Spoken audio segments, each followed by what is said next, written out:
नमस्कार मित्रांनो, ठरलं तर मग या सिरियलमध्ये काय घडले आपण ते बघणार आहोत. अर्जुनची बटन तुटलेलं कोट ही सायली लावत असते.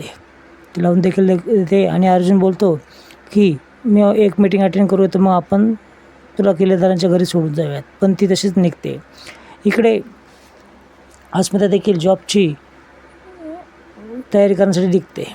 सायली ज्यावेळेस बाहेर पडते त्यावेळेस तिचा एक गुंड पाठलाग करतो आणि गुंड प्रवृत्तीचाच असतो तो, कारण तिचे फोटो देखील काढत असतो. आता ही गाडीमध्ये बसते आणि सरळ किल्लेदारांच्या घराच्या दिशेने निघायला लागते. तिला खूप आनंद होणार असतो, कारण तिला ऑडिओ क्लिप ऐकायची असते. अस्मिता आधीच्या आईला सांगते की मी क्लिनिकमध्ये चालले आहे, थोडा रुटीन चेकअप आहे, ते करून मी येते, 2 तास लागेल, बाळाकडे लक्ष द्या.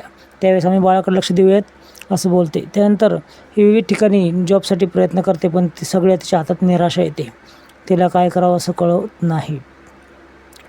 इकडे अर्जुन देखील चौकशी करतो की सायली कुठे गेली आहे. सायलीच्या तपासासाठी तो प्रतिमात्याला कॉल करतो आणि विचारतो की सायली तिकडे पोहोचली का. तर सायली इकडे पोहोचली नाही असं सांगितल्यानंतर तो खूप गडबडतो आणि कुठे गेली असं असा विचार करू लागतो.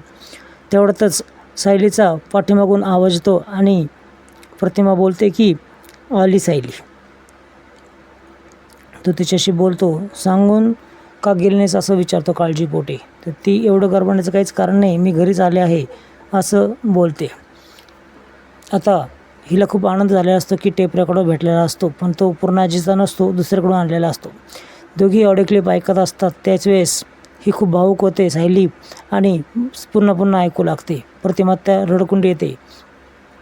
आता अक्षरशः रिक्षेसाठी पैसे देखील या अस्मिताकडे नसतात आणि ती पायीच येते. तिचा अवतार पाहून सर्वजण विचारतात की कुठे गेली होतीस तू आणि एवढी गडबडलेली वेंदाळ्यासारखी का दिसत आहेस तू. त्यावेळेस अर्जुन देखील प्रश्न करतो, हिला काय झालं आहे, एवढी ऑड का दिसत आहे. त्यावेळेस ती काहीतरी कारण करून फ्रेश व्हायच्या निमित्ताने निघते आणि घरात जाते. अर्जुनला थोडं अस्वस्थ वाटतं की काय चाललं आहे हिचं. अस्मिताला देखील तसं वाटत असतं. आता सायली सारखे प्रश्न विचारते प्रतिमात्याला की आवाज नक्की कुणाचा आहे. ती तन्वीचाच आहे बोबड्या आवाजात चा. त्यावेळेस सायली विचार करते की हा आवाज माझा आहे, त्या मुलीचं आणि माझं काय रिलेशन आहे.